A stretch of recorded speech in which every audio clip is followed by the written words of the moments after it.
sweet bike. Jimmy Button is our new leader.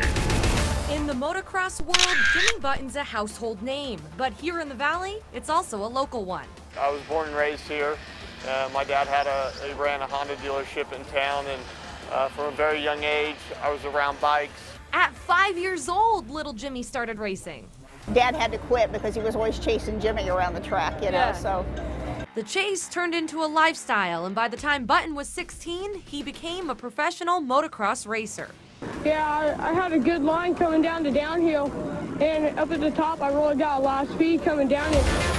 It's a great feeling to win one of these races when you do, and you know, to have 60 or 70,000 fans, screaming and cheering you as you're going around the tracks. The crowd was cheering me around when I was getting around Albie, so I just wanted to give a little bit back to those guys. They're great here in Anaheim. For a decade, Button raced professionally, traveled the world doing exactly what he loved. But in January of 2000 at a Supercross race, Jimmy's life took a turn for the worst. It was the worst day of my life.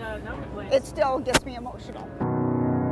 Normally you think of motocross and supercross and you think of when guys get injured, it's a really big, catastrophic, huge crash, flying out of the air and you end up hitting the ground. And my crash was polar opposite of that. I was right there watching him in the stands, and he went down. It was just like a nothing little, whatever, and waiting for him. I'm like, come on, get up, let's go, and then I just got this sinking feeling in my stomach. That would be the last time Jimmy Button ever raced. He suffered a career-ending spinal cord injury that left him paralyzed from the neck down. God had other plans for me, I laid for a long time with no movement. You go from the peak of the mountain to a very, very deep valley very quickly. And it was in that moment, laying in a hospital bed, that Jimmy decided, paralyzed or not, he had to do something to help other racers. There just wasn't really anything out there that helped out a rider when they got hurt.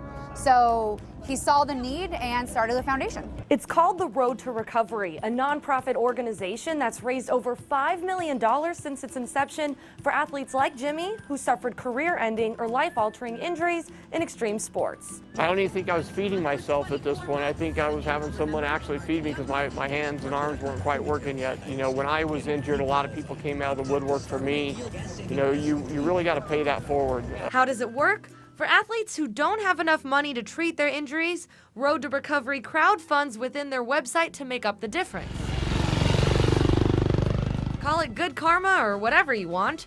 Jimmy calls it a blessing for what happened next. And one day when my index fingers started to work. About a year later, Jimmy was walking again. You got two choices in life, right? You can let it knock you down, or you can get back up and keep fighting. And I chose the latter. And He still has a little limp, but I can't. He walks so fast I can't even keep up with him. Everybody's going to have some bumps in the road.